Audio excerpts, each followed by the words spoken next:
me to you. Ah. I joke. Timbaro come by your hey, celebrate. I will come with you. You don't know.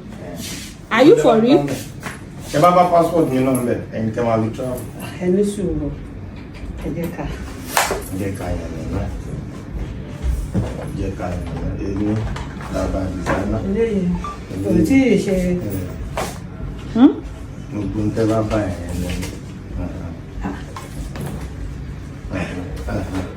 How's the one bill?